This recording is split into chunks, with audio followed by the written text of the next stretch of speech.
I'm making this video because I care about you, you are important to me, I value you, and I never want you to have to experience walking to a room full of hundreds of people taking the same final as you, mark C for everything, and leave within the first 10 minutes of your first college final.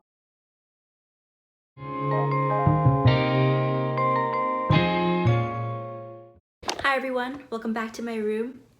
I've been meeting a lot of people that just got into Berkeley. Congrats. Congratulations! Congratulations! Congratulations! Been trying to give a good sound advice, but I decided to take it all and put it into a little list that I could share with you. I had a pretty rough first semester freshman year.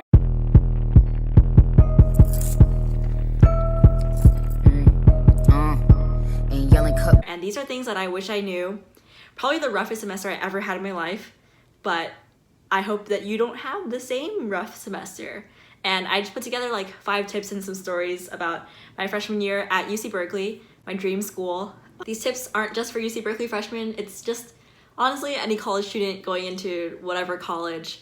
I came to UC Berkeley thinking I wanted to do engineering, so I came to the College of Engineering. I lived in Stern Hall. I came here really excited because it was my dream school, and I was like, oh, I'm so cool and I'm so smart, haha. I think a lot of people have that experience where they're like, oh, I'm the valedictorian of my high school, I'm gonna do great in college. And then you get here and everybody else is also the valedictorian. And then you get hit with reality pretty quickly. No flex. No. It was hard to adjust, a lot of stuff was going on, and I didn't know how to ask for help. And my grades plummeted pretty quickly because I didn't know what to do or how to add and drop classes, how to do anything. I look back on it and I think that it was a good way to start college in the sense that it taught me a lot. I laughed, I cried a number of times, I sweat, I danced, I got a shot, I ate, and I had many epiphanies. And I always think to myself, things cannot be as bad as they were freshman year. There's this one story that I tell every single time someone asks me about my freshman year, and I'm sure everyone's tired of hearing it, but it's the story of how I didn't know how to ask for help. I wasn't humble enough to ask for help, and I didn't go to discussions, and I took a classic weeder class, as they call it, and it was chemistry 1A. And by the final, I didn't know enough. What's not clicking? What's not clicking? And I didn't know that you could drop classes. I didn't know things that I could do besides this. So I went into the final and there were hundreds of other students. It's gonna be so bad. And we had the final in the gym at school. And I went in and I marked C for everything and I just got up and left. Okay. And I failed the class so I could retake it again. Little did I know that there were so many other things I could have done. But so yeah, I was talking about how you come to college, it's oh, I'm smart, I can do this. And yes, you can do it, you are smart. But a lot of other people are really smart too, and that is okay. But please hold back your urges to share your SAT score or that you are the valedictorian of your high school. Don't do it. Don't do it. Have a little self-control, if you will. Which brings me to my first point of the #1 tip that I would share for college freshmen is humble yourself. This is a mantra that I had to develop after freshman year. Because yeah, it can get really easy to get a really big head going into college. It's not gonna help you. Things are hard, sometimes harder for some of us than others, but it's pretty, in my opinion, in my experience, this is my experience. It's my opinion. It's dangerous to come into college with the mentality that you're the best at everything because the fall is gonna hurt a lot if it happens. So try your best to properly calibrate yourself wherever you are so that you don't get a big head going into college and you take your first weeder class and then it ends up being really hard. Yeah, that brings me to my second point, which is kind of a side effect of not humbling yourself, is being too prideful to ask for help. So my second tip is to ask for help. Stop it. Get some help. Be too prideful to ask for help. I'm the manager. I'm the manager. At UC Berkeley, there's something called the Student Learning Center. I wish I took advantage of that earlier. It's free tutoring. It's so good. Go to your discussion classes. There are those smaller classes with a graduate student instructor where they give you help on the weekly homeworks and stuff like that. You should go to office hours, go talk to your professors. It's actually so helpful. Ask your friends. I know for me, I wanted to prove so much that I was smart enough and I didn't need to ask for help. It was all a lie.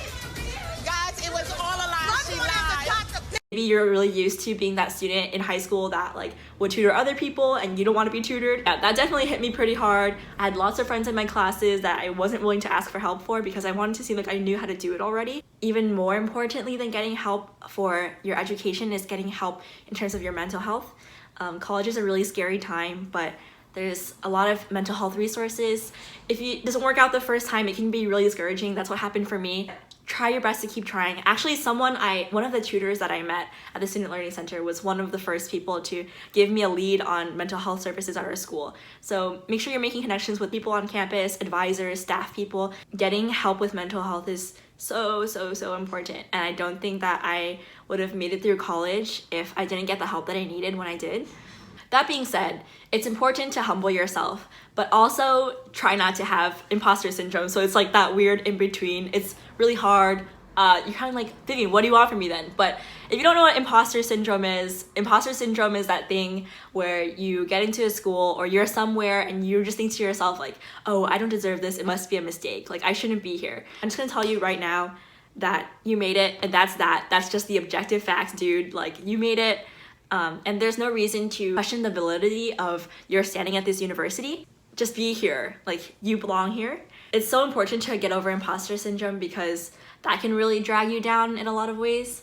And I think a lot of people go through it. I go through it. I always go through it. Even now as a rising senior, I'm like, what? How did they accept me here? Fourth thing that I would want to share with you is it is okay to think about changing your major.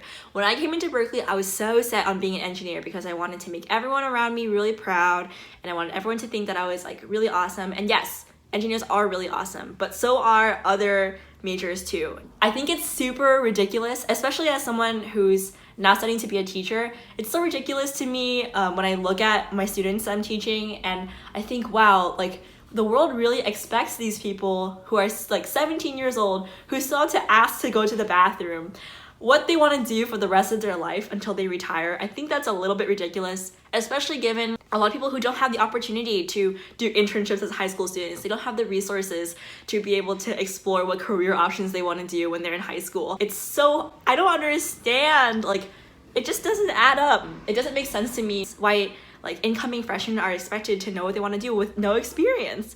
And that's what happened to me. For some odd reason, I was like, I like biology and I like math kind of, so I'll be an engineer because my dad is an engineer and that's a really, a lucrative job opportunity.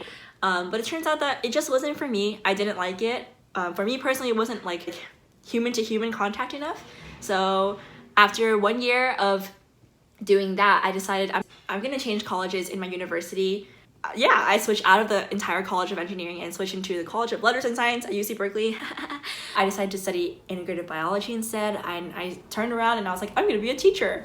And at first that really hurt my pride too because I was like, oh, like what are people gonna think about this? But just try to pick something that you love. And yes, I've known people that have changed their major many times.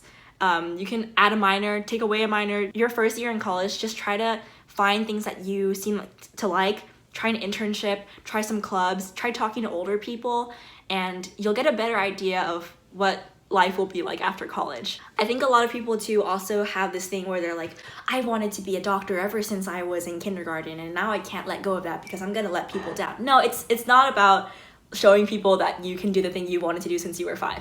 If you still want to do it, then yes, that is really honorable, like keep going, but don't do something because not doing it is going to hurt your pride. My last point is pretty crucial, especially to my experience personally, but it's to find people. Find mentors, find advisors, find friends, find people to do your life with. I think that some people come to college and they're like, oh, I'm just gonna like do this on my own and I'm gonna like climb to the top and this classes are curved, so I'm gonna fight my way to the top. It's not that deep. Having people around is so important, and especially having like people who have gone through the things you've gone through before, which is why it's like recently being able to like mentor some students through like a program at our school has been really a huge blessing, because I look at my freshman year and I'm like, I cannot let these girls go down this path too. Yeah, you're going to a place that you don't know anything about pretty much, and yeah, it's really important to get advice, and even just to have someone's shoulder to cry on. That was really important to me. I remember my freshman year I had a friend who was a senior, and yeah, I think my freshman year wouldn't have been the same if I didn't know her. Her name's Andrea. I love you, Andrea. And she just taught me so much about like how to do life in college, but also like have really meaningful conversations. And she would always like drive to my dorm to talk, and I would like cry in her car all the time. I'm really grateful that I could have that older sister figure. But yeah, find people. That is a huge tip. But yeah, my freshman year was really rough. I think from an academic perspective, it was super rough. If you look at my transcript, which I had to learn to just like not be so embarrassed to talk about, because I also want to show that like if you have a bad first semester, it is very possible to bounce back up. You're not good, and it's okay. I have declared my major, and I'm a senior, and I survived, and I really love what I do, and I really love my classes, and I'm doing a lot better now because I learned to ask for help. But wow, what a moment I will never forget. A moment that is most pleasing to me in my career. It was rough, but it's gonna be okay, is my point. I hope that you enjoyed my tips. If you're curious about UC Berkeley specific advice, then I can do a video on that too, or you can reach out to me. Thank you for those of you that have been reaching out and asking questions about different things. It's been really cool to interact with you guys through this channel, and thank you for watching me do stupid stuff sometimes, and you're gonna do great wherever you go. And yeah, I'll see you soon.